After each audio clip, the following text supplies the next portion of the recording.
पोरीचा मेंदू असतो 1300 ग्राम आणि पोराचा मेंदू असतो 1400 ग्राम. मग ती सुपीक डोक्यात नापीक विचारेल की पोरीचा मेंदू आपल्यापेक्षा कमी असतो है ना, म्हणून बहुतेक त्या बावचाळल्यावानी करतात. तर त्या बावचाळल्यावानी करत नाहीत. ज्याचा मेंदू कमी असतो का ते हुशार असते, गध्या. काही काही आपल्या गावाकडे भद्या डोक्याचे असतात. ह्या मेंदूच 5 किलोचा आहे, कळलं का. डोकं 18 किलोचं, एकूण वजन 100 किलो. आपण म्हणतो ना ते भद्या डोक्याचं आहे, आपण म्हणतो ना त्याचे आठाने हरवलेत. हा, तर मेंदू जेवढा वजनानं कमी असतो तेवढा क्रियाशील असतो. म्हणून पोरी भाऊ आबा बाबा बाबा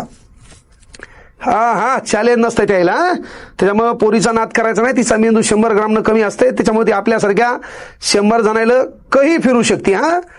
त्यामुळं आपलं काम आहे तिचा सन्मान करायचा, आपलं काम आहे आगाव नादी लागायचं नाही, कळलं का. पिक्चर मध्ये पाहिलं का नाही, एवढा बाहुबली शूरवीर होता, निस्ती देवसाना डोळे दिसले, मेला का नाही तडपू तडपू.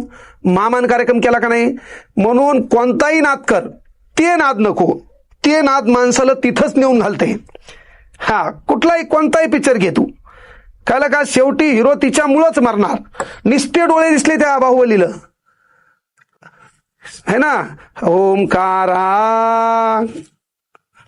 है ना, लगेच तिला बाण शिकवले. नादवे मणिबंधम बहिर्मुखम तेजा, असे डुल्लापासून बाण गेले बघ, खुळूम खुळूम खुळूम खुळूम डुल्लापासून बाण गेले का नाही. किती आपण कोमात बैल हाणला त्याने एका बुकीत, काऊन माग पावर हो. त्यामुळे कोणताही नाद करायचा, हे नाद नाही परवडत.